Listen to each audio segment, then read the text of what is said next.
What's up, everybody? Thank you for joining us on finally a new episode of NAXT, our non-applicable recap of NXT. I'm Chubbs. And one take. We've been off for a while, so... Stuff is fixed. Yeah. Knock on something hard. Like, share, subscribe, comment, all that stuff. Facebook, Twitter, and Instagram, all on the screen. Yeah. Yeah, alright. It's like riding a bike. Broken bike. It's like riding a bike, except the bike's on fire, and you're on fire, and everything's on fire because you're in hell. And the wind's filled with alcohol. So 4 matches real quick. Johnny Gargano defeated Tino Sabatelli. Bianca Belair defeated Lacey Evans. Lars Sullivan defeated No Way Jose. And Kyle O'Reilly and Bobby Fish defeated Trent Seven and Tyler Bate, a.k.a. Mustache Mountain. A.K.A. British Strong Style. A.K.A. they need to get them guys over here because that match was great. It was. When they opened the show and they're like, this match is tonight, I'm like, I'm definitely tuning in just for that match. Oh, sure, I forgot you didn't watch last week. Right, no, I didn't. Who was on last week? Last week it was Pete Dunne against Wolfgang. I'm going to have to watch that. And then CFO attacked them. And towards the end of it, Tyler Bate and Trent Seven, sorry, spacing out. They came out to help late. And then they had a segment backstage basically saying that was... I can't remember the words they used, but they basically just said that it was cheap and this and that. So they set up the match. I'll have to watch it just for that match. Yeah, it was definitely a decent match. Gargano and Sabatelli... It was an okay match. Yeah, I mean, served its purpose. It was Gargano. Yeah. I like Johnny Gargano. I mean, Sabatelli's only been in the PC for like 100 years now. Yeah. He's the one from the football player that you're talking about? Both of them are. Yeah. Yeah. Because, as we've mentioned, I didn't watch the week before. Yeah, because last week Johnny beat the other guy. 2 weeks ago that I missed it because I literally watched NXT after you did on the same network account. Right. And it cut out the ending, from the middle of the Lars Sullivan 3-on-1 handicap match into the segment where Sanity was laid out backstage. Yeah. So I didn't even get to see Gargano at the PC with... And I told you, you're not the only one that happened to. I heard other people complaining about it, but it made no sense to me because obviously it was the same account. Right. And you watch it literally right after I did. Yeah, because you watched it technically live. Yeah, I watched it when it aired. And it's not like that's something that they would have edited after it aired. No, it's definitely a weird, issue. And it's not like Jinder Mahal was out there being racist. I guess. I still don't understand the hubbub about it. I guess, we'll talk about it in our Rumors episode. Bianca Belair and Lacey Evans, I didn't really need to see. It was an okay match, though. Yeah, for what it was. ALEISTER Black came out to address the NXT universe. Wait, why? So not I know I said this to you already, and I've said it to B, and him and I have talked about it. I don't understand how Belair's hair is not deemed a foreign object just because it's attached to her and she can use it as a weapon. That's right, you did ask that, and I didn't know what you were talking about. She does it all the time. I couldn't picture her. And Percy and Nigel respond the same way. Nigel goes, and just remember, that's legal. And Percy goes, I was just going to ask that. Every time. Every time. Like, this is at least the third time I remember them saying it the So exact is it legal? same way. Huh? Is it legal? I don't think it should be. I agree, especially because if the opponent were to grab her by the hair, the ref would be like, hey, watch the hair. Yeah. That's my ref impression. And, pretty bad. I mean, obviously, hair's a little bit different, but just for argument's sake, if she got a kendo stick and hit somebody with it right in a regular match, that's against the rules, but since it's her hair. But, I mean, I guess, alternatively, if there's been instances where wrestlers have had casts on their arms. Yeah. And if they hit, they can hit the opponent over the head with said arm, and it's not a DQ. I guess if it's part of your body, then it's... I don't know. I get that it's part of her shtick and whatnot. Yeah, it should be. It should not be allowed. I'd much rather it be a thing where she used it knowing that it's not legal. Right, when the ref wasn't looking or something. Yeah, and it was her being sneaky, and Yeah. obviously you're going to hear it, but that's besides the point. Yeah. And I'm also surprised they haven't made her shorten it, because I don't know if you noticed in that match, there was times she stepped on it, and there was times that Lacey stepped on it. Yeah. Yeah, I agree with you. I'm with you on that one. Eh. Oh well. I mean, it's not enough where I'm not like outraged by it, but the same every time. I'm just like, I don't get it. I'm very confused. I'm not watching her anymore. Yeah, that right. hair. So Aleister Black came out to address She is the the EST. Yeah. It took me like way too long to understand. It's because they don't show enough of her talking about it. So if you missed it once, you probably haven't seen it in like months. Was it Percy was like, yeah, she's the realest and the baddest and the what, and I was like, okay, I get it. Yeah, it's part of her shtick. Yeah, my bad. So back to Aleister came out. Yeah, I don't know why. Well, A, to set up stuff going forward, but B, because he's literally not talked once since he's been on the roster. Okay. Makes sense. Besides his promos leading up to his debut, right, where he talked over those, he hasn't done an interview. He hasn't talked. I still don't like. I like Aleister Black. Yeah. I want an accent out of him. I'm so every time he talks, I'm so confused. Yeah. I'm like, you're foreign, but you're not. Right. There should definitely be an accent. And then so Velveteen Dream interrupts him and sets up that feud. All right, so this is the segment that bugged me when it happened, but afterwards I was okay with it. And I say it bugged me just because I'm always like, it was remotely cringeworthy for me, but afterwards when I got to like sit back and just be like, no big deal. Right. It didn't bother me. I can tell you what my thoughts going forward are going to be, and I don't know if it's true or not. Well, I don't know if you have any spoilers. Do you have Velveteen Dream getting over on Aleister and then Aleister jumping to main? I have Velveteen Dream not even wanting to fight Aleister.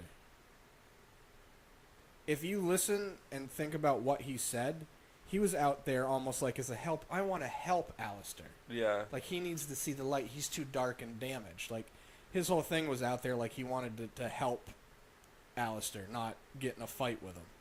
And then when Aleister kicked him kicked the mic out of his hand, instead of him attacking, he just instantly backed up. And if you read his lips, he says, "Don't worry, I love you." So my whole thing is I feel like they're going to start doing like, I don't want to say stalker, but I feel like they're going to do like a weird like obsession angle where it'll end up in a match. But that's not, I don't feel like that's the case going forward. That's interesting. And I also have that thought because of something else that we already know happens. But that's a spoiler, so. What do we know what happens? Spoiler. You want me to say it now?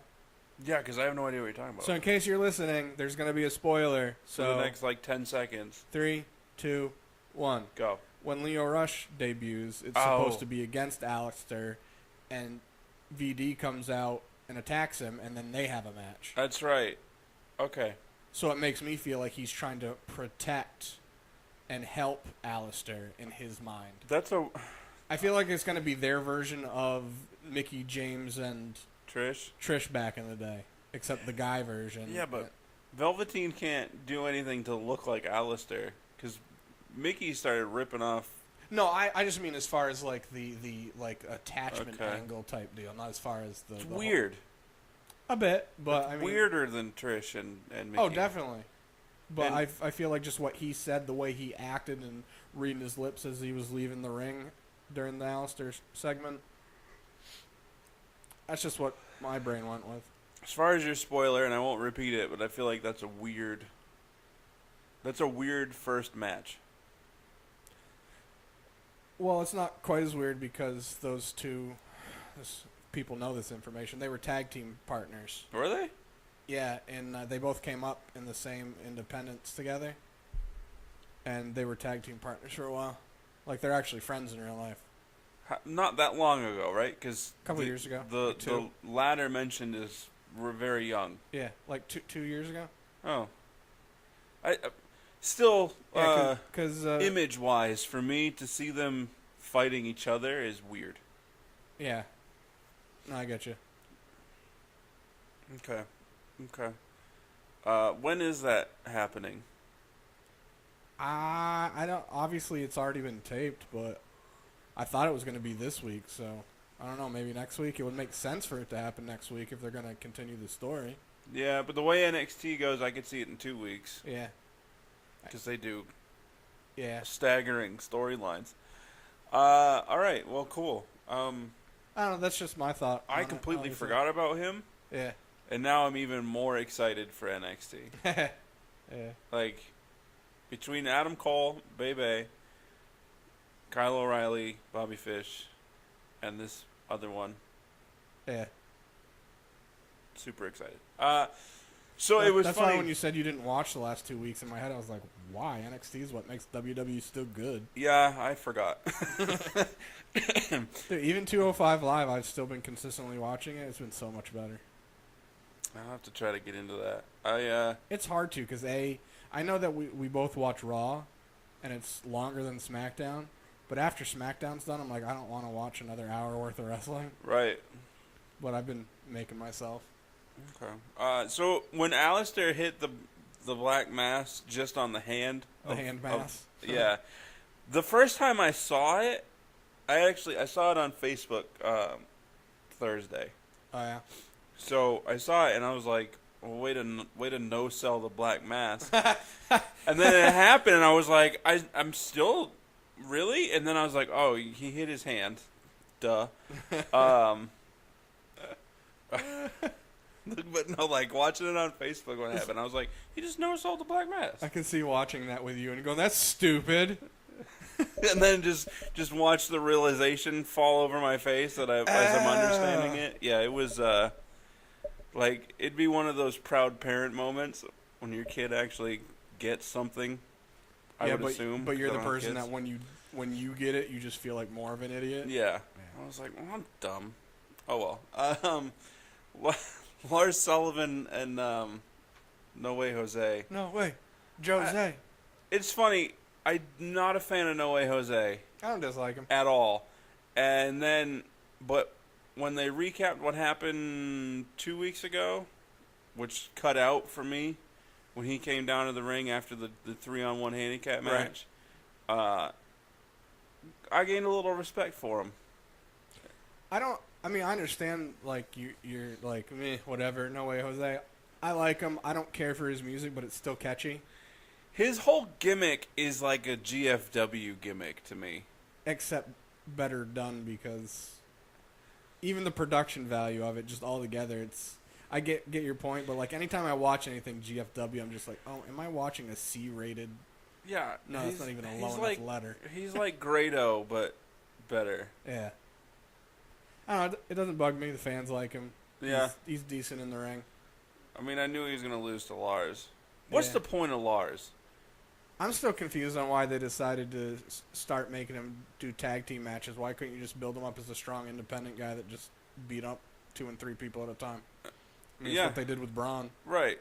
Maybe that's why they didn't. Yeah, that's true. But, like, does he go to Maine? And then in which case does he face Braun or somebody large? You know, the thing is, I mean, obviously Lars is a big guy. Yeah. He's not 6'8". No. He's like 5 maybe? 6'3", Yeah. maybe 6'4". I'll look it up. He just looks bigger because of his build. Right. He's wide as hell. Yeah. Built like a brick-ish house. I say he looks like Will Sasso hit the ginger plan. Yeah. Yeah, he's 6'3". Yeah. Like, literally, you can look this up, and he's 6'3". So And they're billing him as 6'8"? No, they're not. Oh. I'm saying, like, if he goes I to got Maine and you. goes against Braun. I got you. Braun. Yeah. He'd be better matched against Brock. Yeah. But, I mean, Height-wise. size-wise, I'd Yeah. still say Brock would house him. Oh yeah, definitely. He's my age. Yeah. Speaking of Braun, he's a lot older than I thought he was. I thought he was also your age. Yeah, I thought he was, 27? I thought he was like 27 or 28, and he's 34. Brock's 40. But anyway, I don't know. I'm wondering if Lars is what I've been wanting them to do with a big guy. Not there for titles, just there to fight. I'm cool with that. Totally cool with that. And if he ends up getting a title, he's more of like, just whatever, I have it. I just want to beat people up. Yeah. So like I was telling you once before, I know Naito does it in New Japan, but there's another guy that does it too where, like, I don't know if Naito still has it, but he had the Intercontinental Championship for a while. Yeah. And he'd come to the ring, and as soon as he came out, people could see him. He would just throw the belt. Yeah. And then just kick it to the ring because he's like, I don't care. Yeah, I would love that out of a larger character. Yeah, like just Lars. have like, I'm just here to beat people up, and he happens to, throughout that being up, get the championship, and it's just like, and they're like, and introducing the champion, and he's just got the belts all like confused by it. Just like, just like dragging it behind him like a knuckle dragger. If he had pants, he could just tuck the thing into his pants. He's dragging it. Interesting thought that just popped into my head is because he's always was. This is what they could have done, but they're not going to. Obviously, when he was looking for a tag team partner, throw him in with Heavy Machinery. Yeah. Let them Freebird rule it. I mean that. He's not fantastic in the ring, but he's certainly better. You know what I like about him is he can receive. Like, he's not, like, just an offensive wrestler. Like, I saw some clips and stuff of him having, it was like a multi-tag match, but he did some stuff with Roderick Strong. Yeah. And he, sold one of Roderick Strong's, it's, you know, the angle suplex? Yeah. The Olympic slam or whatever the hell he calls it? The one that Roderick Strong basically does? Yeah.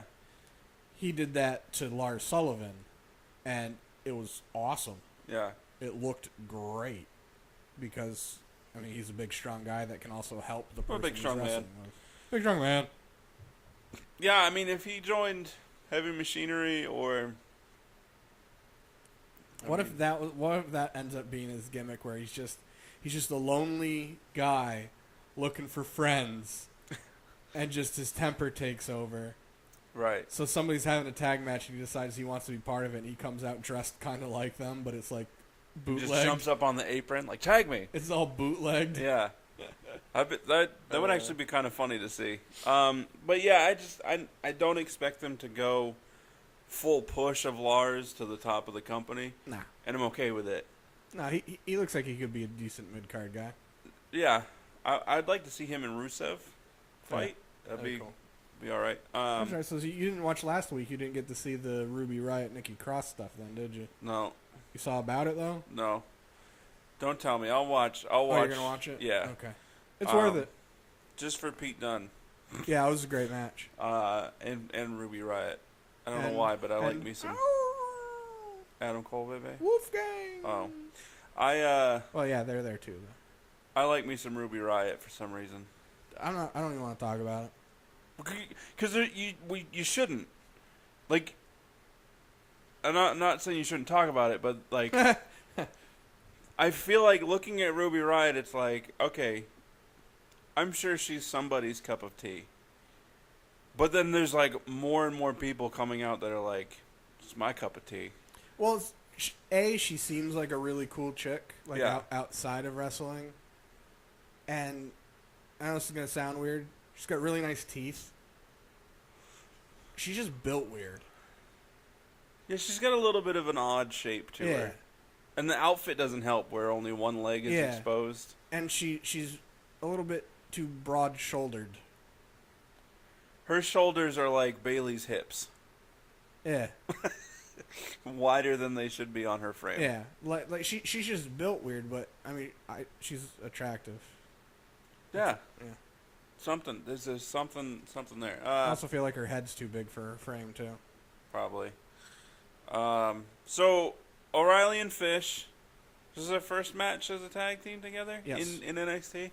Yeah, because they both had singles matches against ALEISTER and lost. That's right. Which, like, that's why Aleister Black versus Velveteen Dream seems odd to me, because O'Reilly and Fish match up well with Aleister Black. Yeah. That's the same style. Velveteen Dream, I'm sure talent-wise can hang with Aleister Black. He's athletic as all hell. But his style, I don't know as if he's that style. Yeah. And I don't think it meshes well with Aleister's style. Maybe that's kind of a reason why they're trying to do it, trying to get, Velveteen some different experiences. Maybe. I'm telling just, and I don't know anything because the spoilers that I do know I came across by accident. Yeah. I wasn't looking for them because I don't like to. I like to see things when they happen for the most part. So it's just my thought is, like I said, I feel like they're gonna end up having it where he doesn't want to have a match with Aleister. He wants to help him see the light and not be so dark and damaged. And it's gonna almost turn out to like a lover spurned. Which I hope they whatever. don't change. Like, I don't want Aleister Black. Oh no, they totally. That's his gimmick. No, and that's great. that's where I think what they'll do with. I keep wanting to call him by his real name, Velveteen Dream. They'll have it where he's like I'm using the wrong words. A lover spurned. You know what I mean? I'm saying it wrong. I can see it in my head, but my mouth's just like, no, bro. I did have it until you said it, and yeah, then I'm now like, you're just like, yeah, you're right, even though you're wrong. Right. Scorned. Yes. Michael Lover Scorned. Threat level midnight. So I think they're gonna have it that where it's like he's trying to help Aleister, see the light and not be so dark and damaged. Yeah. And Aleister's just gonna be like, nah, bro, this is me, and then it's gonna turn into like a lover's scorned type thing, where then it turns into like Velveteen Dream just has rage about it, and so the darkness is gonna come out of Velveteen. Yeah, and then he's gonna end up attacking Aleister. Lack of a better term, he's already pretty dark. Yeah, he's pretty dark there. And I say this not. How do I want to word this? The outfit he was wearing. I looked real quick and I'm like, he's not wearing anything. Yeah, because he had the shirt that was all like, yeah.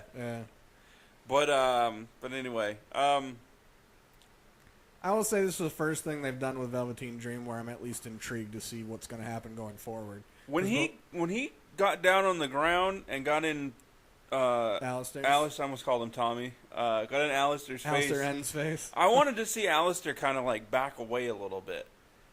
Like, I wanted him to be uncomfortable with the light. I agree with you, but I feel like that would have been out of character for him because his whole thing is where he's woosaw and hits the switch when the match starts to fight, and then after he's all just like cool, calm, collective. Nothing gets to him. Yeah. So even though I agree with you, I'm okay with him not reacting. Even though I kind of would have liked to seen it. Either way, I wouldn't have been. He should have been shook somehow. Yeah, or at least had like not like maybe back, but maybe even his eyes just like WTF. Like, get out of my face, bro. Get a Tic Tac. Get this Tic Tac. No, I'm just kidding. We're going off the rails. So O'Reilly and Fish versus Trent Seven and Tyler Bate. Awesome match. I love Trent Seven. I can watch Trent Seven. I like introduced and strut out to his music over and over because it's just so funny to me. I like him in the ring, and that's about it. Really? Yeah. He's hilarious to me. I'll have to watch more of him, I guess, but I'm not I hate the twirl and the mustache thing. Yeah, I do it as if we're on video or not. I didn't really care for it at first. I mean, because it's kind of a old school type thing. Yeah. But it doesn't really bother me as much. But he's just his mannerisms and the stuff he does is hilarious to me. Tyler Bate, freakishly strong. He's a little strong man. He really is. Like, he's... Dude, I saw a guy... I walked up to get my mail the other day, and there was a guy walking. His dog looked like Tyler Bate. Like, I almost took a picture of him to send to you, but I was... Tyler! He looked a lot like him, but he wasn't built enough to be like him, or I would have been like, dude, is British Strong Style in North Carolina? Is that Tom Bosley? Tom Bosley! Sorry. But yeah, so overall, good match. I want to see more of O'Reilly and Fish. I want to see more of the British guys. Agreed. I want to see Adam Cole next week in action because at the end of that match, as they were leaving, they backed into Sanity. I actually like remotely laughed. All right, so the match ended. We already said Kyle and Fish won. Yeah.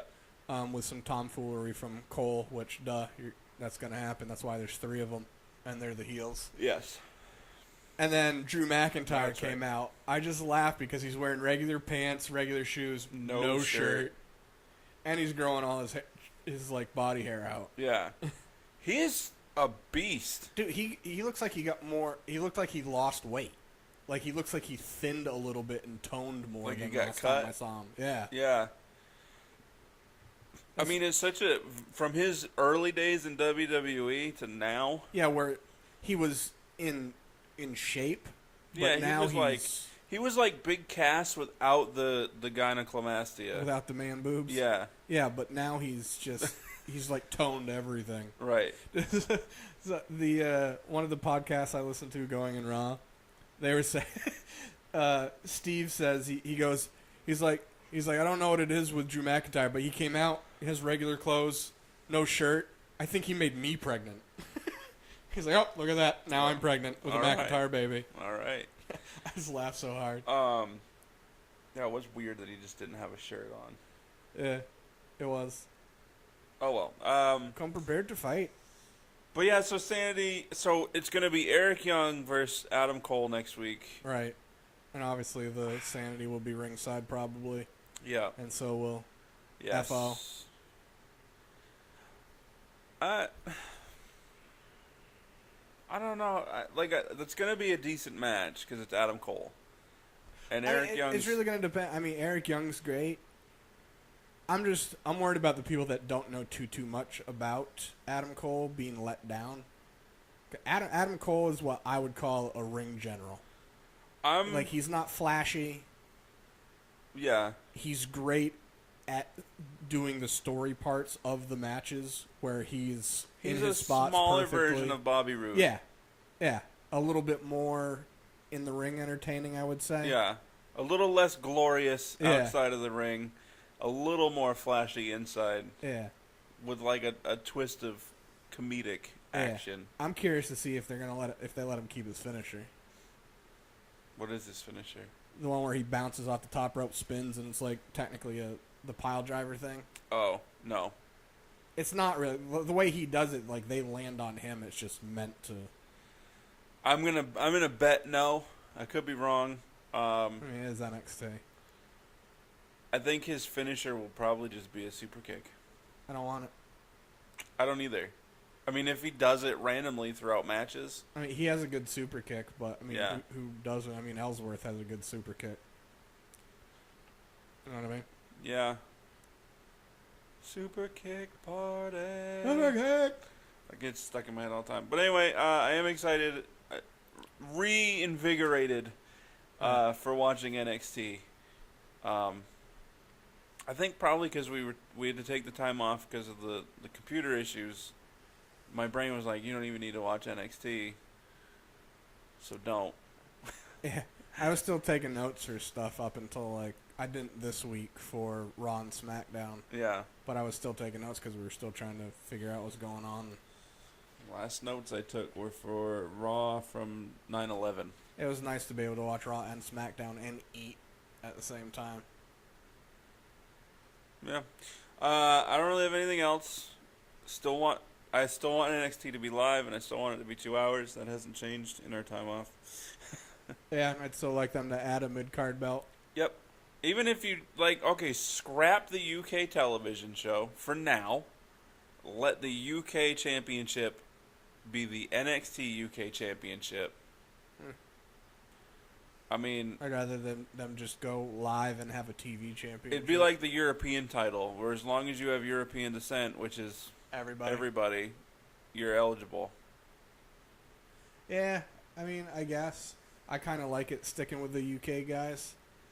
Yeah, I mean, you can let it stay with them, but just let anybody challenge for it. Yeah, that's true. I mean, and depending on how many they actually sign and whatnot, there's not Because a ton. imagine Pete Dunne versus Kyle O'Reilly for the UK title. Yeah. I mean, I'm pretty sure they've had matches.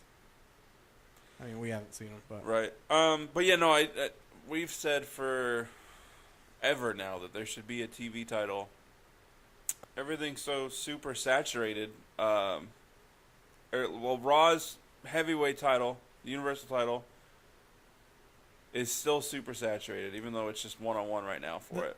the TV championship gives you an opportunity to test the waters with certain wrestlers. Go, hey, we kind of want to give this guy a push, but we're not sure what the fans are going to react. Let's throw the TV title on him and see what he can do with it and see how the crowd reacts. Yeah, Or if it's not that great, take it away from him and then. Or anybody that's on a push, like Baron Corbin.